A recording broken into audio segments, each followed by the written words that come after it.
This is Podco Media Networks. Hi, everybody. I'm super excited to be joined by Katie Martell today. Hi, Katie. Hello. And let's talk about how I know Katie. I was trying to do the math on this. I think we probably met around 2010. Does that sound right? It does. And I think I was at Eloqua back then, and you were at Net Prospects, which got acquired by Dun & Bradstreet. And I think you coordinated getting me in to speak at a sales kickoff or something like that. I'm sure I did. Something like that, yeah. It was all the L show, and we just wanted you everywhere. Oh, please. So we've known each other for a long time, and we also are both located in the metro Boston area, although I do live about 40 miles north, and as I said today, might as well be Vermont. I live in Canada. I live in, to clarify. I live on the North Shore of Canada. But anyway, we thought that it would be fun to sit down and actually do this together. I always like to start with the origin story, where people came from. You started your career in comms roles, right? And you went to school for marketing. So I assume that deep down, you always knew you wanted to be involved in marketing. But you were really involved in sort of the comm side, media, PR. And you worked at brands, you worked at some agencies, and now you're kind of doing your own thing. And I just want to talk about your path. How did you find your way here? Do you know that I was a music major before I went into marketing? Of course not. I did not know that. If you had to guess the instrument, what would you guess? Oboe. Oh, come on now. I don't even know what an oboe looks like. At least give me the credit of a brass instrument. Oh, okay. A saxophone. That's still not brass. They have a reed like an oboe. I think you're set on me being a reed player. Go more big brass. Trombone? You got it. Oh my God. Nailed it. Wow. I was a trombone and a music ed and a jazz trombone performance major before I realized you'd make no money doing that. And then I had a summer job at my dad's company. They made video production switchers, camera A, camera B. Whoop. It was this crazy introduction to what marketing really was. In this case, it was B2B marketing with one marketer. Yep. And I realized, I can still make money, get a job in business, but have a lot of fun. We were doing everything from trade shows to creative. I was exposed to kind of all the fun part of marketing. And I was getting $15 an hour when I was 19. Oof. And I figured, okay, this marketing thing looks legit. Let's try it.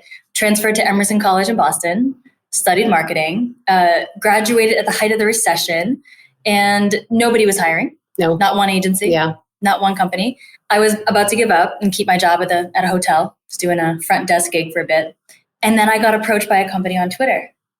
This was 2008, and basically nobody was on Twitter, except people that knew how to use Twitter. Right, and which so was 5 people. It was me and 4 people. Actually, fun fact, I when I was an out-of-work marketer, I want to say in 2008, 2009, which was the worst time to be an out-of-work marketer. Awful. I got really nervous, and mutual friends of ours, the folks at Version 2 Communications, were doing a social media workshop. How do you work this crap? And I went because I was oh my God, I have to learn how to use Twitter. I'm not going to get a job. That's how I learned how to use Twitter. Honestly, though, everyone felt this rush of we need to be on this platform and figure it out, including the company, Net Prospects, that was looking to hire somebody who knew Twitter, but also someone who was cheap. So a recent graduate.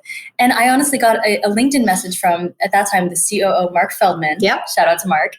And he said, do you want to come in for an interview?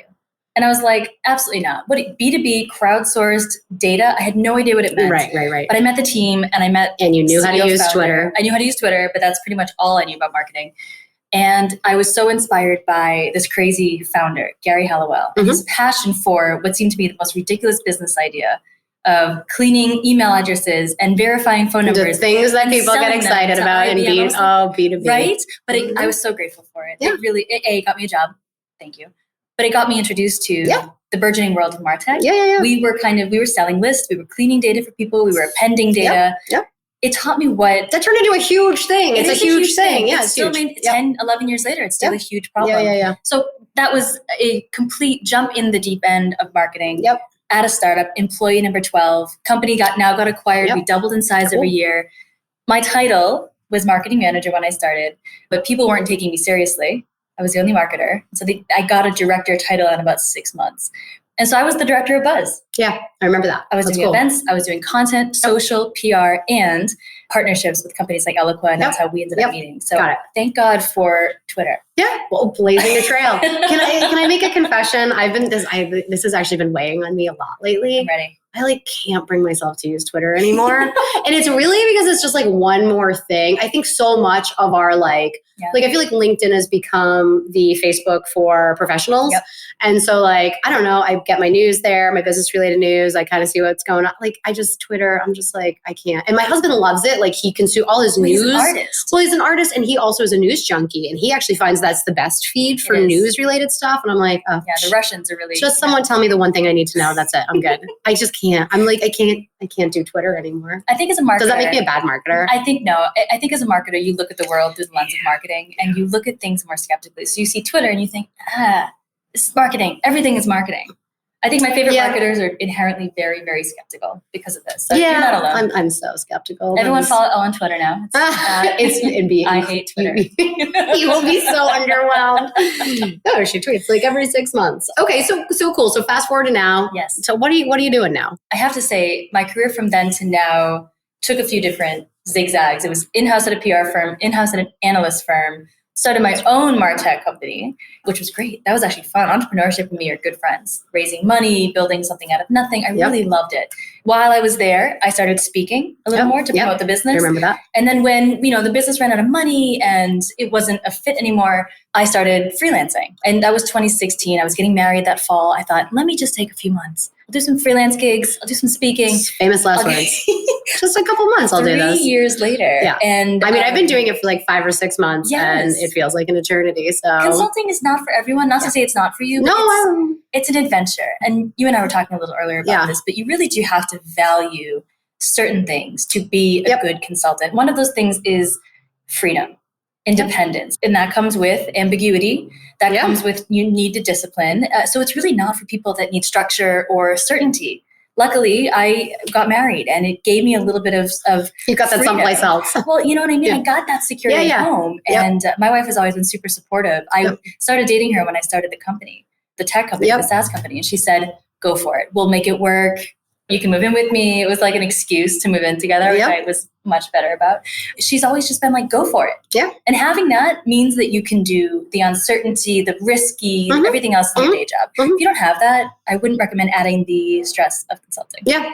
No, I mean, I've been doing it for a little bit now. I'm not going to be doing it forever. It's been sort of a stopgap thing. And I kind of like the uncertainty of it. I kind of like no 2 days are the same. I sort of like having 12 balls up in the air. So I totally get that. I think I personally have found like I don't have enough of the like self-discipline that it requires. I'm like, I just need to work for someone. And it's like balancing the like actual work you need to do on the client side with like keeping your business running is actually a lot. Yeah. So talk to me about like what kind of projects do you work on? Like what kind of things do you love to do? What kind of problems when someone brings you on, you're like, oh yay, I can't wait to solve this problem. Because I'm independent, I get to choose. And that really is the best part of it. It's very liberating to choose who you want to work with. For me, because I have a background in B2B, it's generally B2B companies that I'm working with. Yep. Because I focus so heavily on anything that's marketing to marketers, whether services or tech, MarTech primarily. Yep. I work with a lot of those brands. I've gotten a lot in this client roster of mine over the last few years. And because I've had a background in communications and content marketing, that's kind of where projects tend to gravitate. Yep. But they're all very, very different. So some might be wildly executional. Hey, Katie, we need some great pieces. We need you to ghostwrite for the CEO. Yep. Just do it. Fine. Great. Love it. Some are very on the flip end of that, really strategic. Yep. Hey, we're a big company. Our content marketing department is brand new. We need to kind of fix a process, fix a workflow, figure out the strategy. We don't really know. So there's things like workshops and strategy sessions. And then there's everything in between. That's like a combination of coaching individuals and companies, coaching executives. What I love about being teaching people to use Twitter, maybe. I mean, honestly, somebody called me a coach recently and I thought, oh, that's a stupid word. And then I realized, oh, that's a great word for what I do. Yeah. Because you get paid for your opinion. And because I've now seen so many problems, either live them or see them with my clients, I can recognize a lot more. Yeah.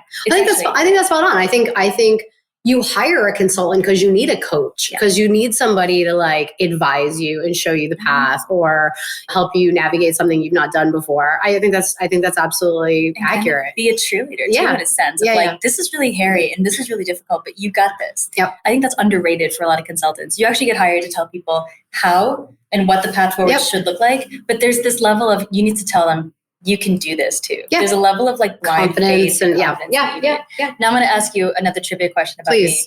What sport was I an actual coach for? 16-year-old girls. Softball? You got it. I mean, like, you sort of like, it was I am going a walking cliche. It was going to be softball.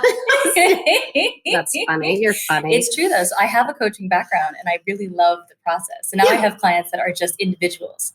Some are entrepreneurs, some are marketers in-house, and they'll come. It's like a standing weekly call. That's interesting. Like, I think you are wired for that or you're not. Like, I think the best, whether it's consultants or coaches or like, there's something from a DNA perspective that is ingrained in how they approach teaching and guiding and all of that stuff. Blind optimism. Yeah.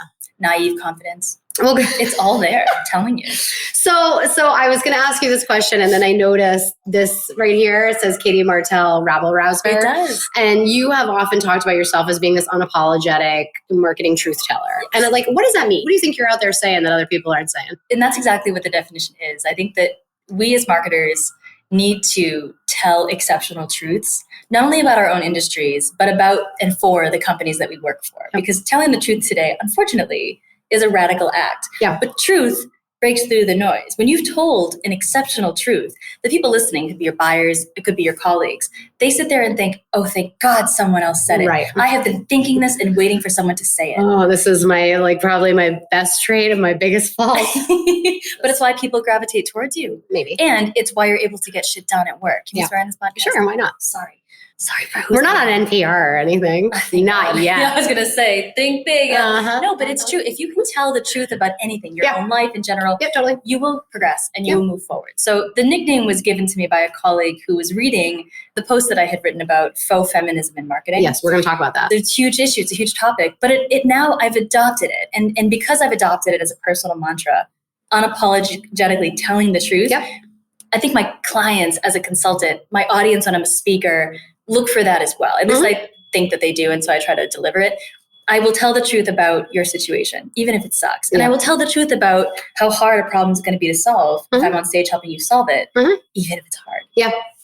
That's a great MO to live by. Yeah, I agree with that. And I think you're right. I mean, I've always kind of I joke about it, but I grew up in Southern Rhode Island, but I lived in Boston, the Boston area for over 20 years. And there's a Bostonian in me that's just ultra direct. I'm not, Joe Turner once said that I was prickly, and that might be true. But I just have this level of sort of, I see no point in why not just tell it like it is? And I do think by and large, some people are made wildly uncomfortable by that. I have worked for several Canadian companies, and sometimes you're dealing with someone who's just why are you telling me these terrifying things? But I do think generally speaking, I think it's really hard to get stuff done if you're not being really honest with yourself or whomever you're trying to get them done for. It's a waste of time. It was what's the point? You're just wasting time. So let's talk about this. I want to talk about your perspective as a woman in business and in marketing. You've been pretty vocal about this. You just mentioned it, sort of faux feminism. You referred to it as pink washing, the sort of a fake embracing of breast cancer awareness, things like that. And then this idea of rainbow pandering. And basically your whole thing is this is lazy. This is a lazy marketing ploy, right? I mean, that's what I take away from it. Can you talk a little bit about your perspective on these issues? And I want to know what you think the responsibility of a brand is that wants to actually make an impact when it comes to women's rights, when it comes to LGBTQ issues. What are all those things that you've kind of wrapped up in this bow of marketing irresponsibility? I want to hear it from you. What's it all about? We are living in marketing in remarkable times. Yeah. And I know that's an obvious statement, but if you really think about it, we are now living in a time where it's appropriate, at least we deem it to be, for a company to take a stand on issues that historically they've never had an opinion on. Yep. Things like gun rights, things like abortion, things like LGBTQ equality, women's rights, Black Lives Matter, things that traditionally should not be part of the lexicon of a business, right? Especially one that sells CRM, right, or shoes. All right, it runs the gamut. Yeah. Clothing, right? Yeah. But now I think we're all kind of just taking for granted how remarkable it is that we're just used to seeing ad after in-store execution after Super Bowl ad, whatever, that just has feminism or a rainbow in it or a support for a working mother or diversity with a capital D, you name it. It doesn't matter. Any shade of the rainbow is covered now. If you really look at that, and at first, of course, everyone's response is, this is great. Look at us. We're so progressive. The world is such a great place because marketers are now integrating feel-good social campaigns in their marketing. if you take a second, just a minute to like stop and think and look for the kinds of things that are happening behind the scenes at organizations, how they act. Right. Are they really living this? Are they living any of the values? I hate to be a skeptic, but you have to be. I hate to be naively optimistic on the other end. So what I think I hear you saying, though, is that basically like a lot of brands are conveniently jumping onto the bandwagon around these really important social issues, only they aren't actually doing anything to advance these causes. They're just basically using it as a marketing tactic. Exactly. I'll tell you where it started. Please. Every year there's an International Women's Day. It's March 8th. Every single year, the entire world gets together and celebrates women, whatever. And it comes in various forms. There's a lot of government action, there's photo ops, things like that. But for companies, what that has come to mean is the day that you launch your femvertising campaign. And it is something you do as a business to basically say, we support women. Yep. Jane Walker was a great example from a couple of years ago from Diageo, where they flipped the Johnny Walker, which we're pointing to. You can't see it in the podcast. They flipped this like dapper man into Jane Walker, a woman. Yep. She had a cane. Yep. At first, you're like, well, what the hell does that do for women's equality? It doesn't help at all. Diageo, the parent company of this brand, is actually a fantastic example of walking the walk as well as, talking the talk. They are, as a company, well represented in the C-suite and the board by women. Their CFO and now their CEO is a vocal champion of inclusion and women's rights. They're part of the CEO Action for Diversity and Inclusion Fund, which I'm probably butchering the name, but it's a signed promise and a contract that CEOs of organizations sign to basically commit to doing things like increasing pay transparency and family leave and all the things in a business that makes it legitimately support women. Yep. In addition, the campaign also donated $250,000 to She Should Run, which is an organization getting more women to run for office. And I forget the name of the organization, but it was in Central Park, an organization putting up statues of suffragette leaders. Oh, cool. Right. So they actually have some actual women benefiting from the campaign because they're donating proceeds to it. The other thing they did is, as an organization, is half of the blenders for the scotch, thank God they didn't touch as part of this campaign. Like, don't mess with my favorite scotch. Half the blenders are women. Oh, cool. And that is unheard of in the world. And that's like a deliberate move. I don't know if it was delivered as like a quota or something. I just think that this is an organization whose ethos they value is it, women friendly. Yep. And that's a perfect example of an organization that should have an International Women's Day campaign. Sure. Because it's showing something real from the very, very core of their business out to the world. So let me ask you a question. So, I get everything you're saying. So is it basically like you don't have a right to launch one of these big femvertising campaigns if you can't demonstrate that there's something real to back it up? Is that you should just stay away from that? Yes. Yeah. Every marketer has a right to do what they want. Sure. And fine. I'm not saying there's two reasons to not do it. The first, let's be optimistic and let's be like good citizens of the world. They have a real impact on creating the illusion of progress. Yep. McKinsey did a study and found that men see a workplace that is fair and equitable, while women see the same workplace as one that offers less support and is wildly unequal. Yep. So you have two different populations looking at the same thing in two different ways. Yep. Why? Because sometimes these ads create the illusion that we're a lot further along than we really are. Yeah, that's fair. That creates complacency. It actually makes people hold back from being involved in the way that these movements actually need us to be involved, right? We're not as far along as we think. If you look at all the stats. And So we need people to remain cognizant of the realities of the women in the workforce, for example, in this campaign. Yep. The other danger is a monetary one. These actually present risk to brands. We live in the age of sunlight. We live in an age of accountability where you look at Me Too. Yep. It was a movement of real women's stories. That's it. It was a movement of actual truth tellers coming and bringing bad actors to light. There's an age of this accountability. People throw around the word authenticity. What they're asking companies to do is do what they say they're going to do. Do the things that they claim to hold dear to them. Live the values they portray. If you are exposed as a hypocrite, look at any of these campaigns. You can just Google them. There's tons of press articles from journalists that are like, the company has no business doing just lip service. It's just lip service. Well, I have to ask you now because I have to ask you because I know you've studied this, and this is what I really love and respect about you. it's not some little soapbox you're up on. This is a big thing for you, and you've thought a lot about it, and you've written a lot about it very eloquently. So that was an example of good. You want any good bad examples? KPMG had an ad that featured Phil Nicholson and a woman. They were golfing. Did I get his name right? I think so. I'm not a golfer. Sorry, we'll Dad. say yes. Sorry, Phil, whatever your name is. KPMG. Nicholson. I think so. I don't this know. is terrible. Let me start over. No. KPMG. No. Yes, so they had this ad for the KPMG women's golf tournament. They actually sponsored a golf tournament. Yep. And the ad was a woman, and he was like, go ahead. As she teed off. You can go first. You can go first, which is fine. How chivalrous. Right. Thank God for him. And she tees off, and suddenly that it's tees off. So you at least got that part. I sound like I know what I'm talking about, right? That was good. I was so worried you were going to be like, so she serves. I'm a softball player and not a golfer. That's and fine. my golf swing is awful. No, golfing is hard. Because of my softball swing. So I physically I understand you want to murder the ball every time. Just murder it. Yeah, I pull it. So it cuts to a shot of a boardroom where all the glass is falling. All right, it's breaking the glass ceiling on the green and everywhere else, or whatever the thing is. It's a and then he picks up a piece of glass and looks at it, and she's like, yeah, fine. They sponsor a female golf tournament. Fine. KPMG was fined for like millions of dollars, settled allegations for millions of dollars, class action lawsuit because they paid their female and Black employees less than their white male counterparts, and were proven to have a pattern of pregnancy discrimination.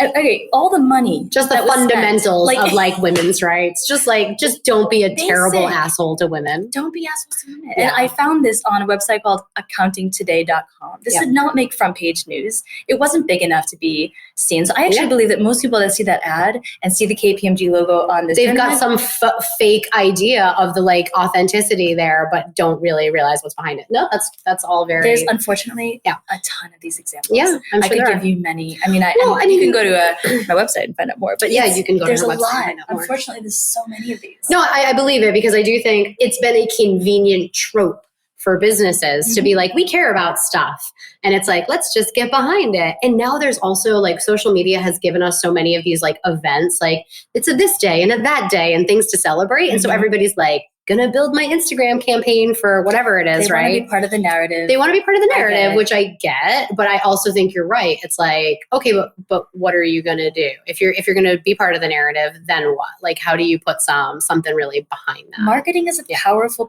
force. Yep. And as a marketer, this is why it works, because it shields people from seeing what sometimes is an inconvenient truth. Not to sound all Al Gore on it here, but and I think what it does as a marketer is it's able to change perception. Yeah. Perception is reality. Yep. And so for someone who's actually on the inside of this industry, I'm going to sound super naive here, but we can use these powers for good. Yep. We can choose to do campaigns and illustrate the right kind of behavior. And if we don't find our clients, if we're working in an agency or the organization that we're in, actually live these values, we have the opportunity to say no. It's not just lazy. I do think it's just we as marketers sometimes feel beholden to what other marketers are doing, other marketers that we're seeing, or what we feel like the role that we feel that we play in a business. And I actually think this is a matter of marketers saying we actually play a very advisory style role. Yep. We can tell the brand what to do to avoid. Exactly. But you have to feel empowered in order to do that. No, it's true. And I think, and you're right, and some environments really foster that and some don't. I've talked a lot about the fact that I think marketing is one of these, the most sort of inherently voyeuristic places to work. Because it's it's just like every marketer is looking at what every other marketer is doing, what every other brand is doing. And so like there's this tendency to want to just like, oh, they're doing it, let's do a thing like that. And I think like, it has to be authentic. Whatever, it's fine to take inspiration from other brands and other marketers or whatever. But if like all you're doing is trying to repackage that thing and not trying to breathe your own story into it, then like I think you do a disservice to the discipline of marketing. Damn right, girl. Yeah. Well said. Yeah. Bring your own playbook to the table. Test your own playbook. Stop copying the playbook of other marketers. Yeah. This is B2B. This is B2C. Yeah. This is especially inherent in B2B where every deal cycle is different. Yeah. You should never be copying another company in a different industry's marketing. Yeah, I agree. Period. Well, and I've also found too, like I've actually worked in marketing tech for a really long time, and it'll be interesting because I won't be working in marketing tech for much longer. But there's this tendency when you've come from a place and you know that playbook to always, you were like, well, let's just replicate the thing I did before. This worked really well for me last time. And someone very wise told me like, be careful of that because you get a lot of false positives and suddenly you're like, oh, well, why didn't it work? And so I've been careful to say, well, I've got all this experience, this history that tells me like, let's head in this direction, but let's think about it newly for this business. And let's try to solve for the problems that we have and not assume that it's the problem I had, 3 years ago. It takes a lot of courage to do that though, because it requires you each time to try something new. Yeah. The more seasoned you become as a marketer, I do think you get really kind of set in your ways because of, as you called it, a voyeuristic profession. But nowhere else in a business like marketing is your work so on display. It's so subjective. Everybody around you think that they know marketing. Oh, everybody knows. Nobody looks at a CFO and says, I'm going to tell the CFO. That spreadsheet looks really just, you could have better macros. Like, who's doing that? But everyone consumes marketing all day. Oh, totally. So we think that we know marketing. So now we have marketers that are not trusted by anyone in the organization to do new things, relying on old playbooks and being expected to do more than ever. Yeah. I want to kind of end with, everything we've talked about to this point has really been in some way about content. I'm just going to say like content. And it's like, what does that even mean anymore? Is content marketing a thing unto itself? Is it still a discipline? Like, what? Content marketing has like evolved so much in terms of what we think it includes and how you do it. In the early days, I think it was like the written word and like we have a blog. And talk a little bit about what you think content marketing is, if it is even still a thing, and like what do you think is kind of the future of this whole discipline? I think it's very much a thing. I think as an industry, we tend to want it to be done because we're sick of talking about it. Right. That I blame myself and you for, Elle. MarTech vendors are ruining marketing because every year we're trying to push the new category. Yeah, right. We've got a new thing and it's called this. And you need to, this is the year of this and the age of that. And I get it. I've been very, very guilty of doing that on behalf of MarTech brands for now 10 years. Oh, I'm solely responsible for so much of it. I'm sorry. Martin marketing. It wasn't my fault. But I was a willing participant. Yeah. But we've all been there. And so what happens is you create a world in which there's something new every 365 days because guess what? That's when your customer conference is. That's when your industry trade show is. And so we actually have a wrong expectation that the world of marketing changes that quickly. Which it really doesn't. No, you're right. It really doesn't. People think it's changing. Amen. I agree with that. People need to take time to this is where it comes down to your own playbook, your own measures of success, your buyers, and what's working for them. With content marketing, yes, it was the big thing in 2010, 11, 12, maybe 13 is where we hit. Yeah. And now, so I'm an executive director of a nonprofit here called Boston Content. 2,200 members just in the Boston area, full-time dedicated. Most of them are content marketing managers for software firms. That's really where the, quote, content marketing industry sits. And to your point, it has historically been, we have a blog, we're going to do ebooks, we're going to gate those ebooks. If we buy Path Factory, we're going to have a seamless experience for buyers of the ebook. There's this industry unto itself of content marketing tech, content marketing tools, and the content marketing. Which I will say, it had this zeitgeist moment, I think, where around the time that you were talking about, where before that, it was this amorphous, ill-formed thing that wasn't really a discipline. And you didn't even necessarily see people with content marketing jobs. This all coalesced around the same time of when marketing automation, I think, really gave birth to demand gen as a profession, and content marketing kind of came on the heels of that. But it was it was new. It was the new stuff. And you might have somebody who had a Marcom role, and now they were responsible for content, but the brand wasn't good at creating content, right? Because Marcom had always been about PR. Yeah. And demand gen was very digital, very sales process driven. So now you needed content. And so content came in the middle of that. And you had professionals coming from the world of journalism, coming from PR, and coming from an emerging world of digital marketing and demand gen to form a very amalgamous content marketing position. But what that's given rise to, and now we're I would say 10 years into this industry, is this great class of content professionals who are incredibly business savvy. They're not sitting in the world of journalism, which is not business driven, or unfortunately PR, which tends to be a little bit not sales driven. They actually are a great mix and kind of dichotomy between a sales process and business goals, and brand revenue, all that stuff. But they're also driven by perception and brand. It's actually, and this is why I feel very fortunate to have kind of had my whole career focused and centered in using content to build brands. It's given me this great opportunity to sit between the market and a company. And I think for me, content marketing today is actually better than ever, thriving more than ever, still as misunderstood by organizations as it was 10 years ago, but with a little bit more discipline. So I just actually finished editing a book for Kapos, which is now an Upland software company. And I hope you look for it very soon. They did a wonderful job with it. It actually is a fable as well as a set of content operations best practices. Oh, cool. They wrote this great story. Shout out to Zoe Randolph, who wrote this story about a fake security company who was going through a content marketing revolution. Oh, fun. Oh, it is. They made a scenario in which you could. Absolutely. That's the best real. stuff, isn't it? It's the best stuff when you're like, oh, I'm seeing it play out instead of some like surgical, boring. Right. Like, They actually told a real story that you can relate to. And the whole point of it is that content now is about content operations at some of the largest companies in the world. Yep. It is a discipline that requires process and the right technology and the right, and that to me indicates the maturity of this industry. Yep. But I still think it's wildly misunderstood.